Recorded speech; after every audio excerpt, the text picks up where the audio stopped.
చేప తింటే ఉపయోగాలేంటో తెలుసుకోవాలనుకుంటున్నారా? అయితే మన ఛానల్‌ని ఫాలో అయిపోండి, సబ్స్క్రైబ్ చేసుకోండి. ఫస్ట్ వచ్చేటప్పటికి మెదడు ఆరోగ్యంగా ఉంటుందండి. దీంట్లో ఒమేగా 3 ఫ్యాటీ యాసిడ్స్ అయితే ఉంటాయి. దీనివల్ల మనకి మైండ్ కాన్సంట్రేషన్ పెరుగుతుందనమాట. పిల్లలకి ఇవ్వడం చాలా మంచిది. నెక్స్ట్ వచ్చేటప్పటికి హార్ట్ అయితే హెల్తీగా ఉంటుంది. దీంట్లో ఉన్న కొలెస్ట్రాల్‌ని అయితే తగ్గిస్తుందనమాట. అంటే చెడు కొలెస్ట్రాల్ ఉంటుంది కదా! అదండి. నెక్స్ట్ వచ్చేటప్పటికి ప్రోటీన్ రిచ్ ఫుడ్ అని కూడా పిలుస్తారు దీన్ని. ప్రోటీన్స్ ఫుల్ ఉంటాయి. మజిల్స్‌ని తయారు చేస్తుందనమాట. బలం మనకిస్తుంది. నెక్స్ట్ వచ్చేటప్పటికి కళ్ళు చాలా ఆరోగ్యంగా ఉంటాయండి తినడం వల్ల. చూపు మందగించదు.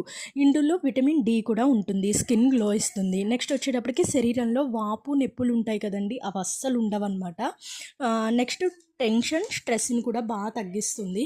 సో మీరు చేప తినాలి, వెజిటేరియన్స్ తినరు అని చాలామంది, కానీ దానికి తగ్గట్టు మీరు ఉండేలా చూడండి. నేను వీడియో అయితే చేస్తాను. ఆ ఛానల్ నచ్చితే కనుక ఫాలో అవ్వండి, సబ్స్క్రైబ్ చేసుకోండి. Thank you.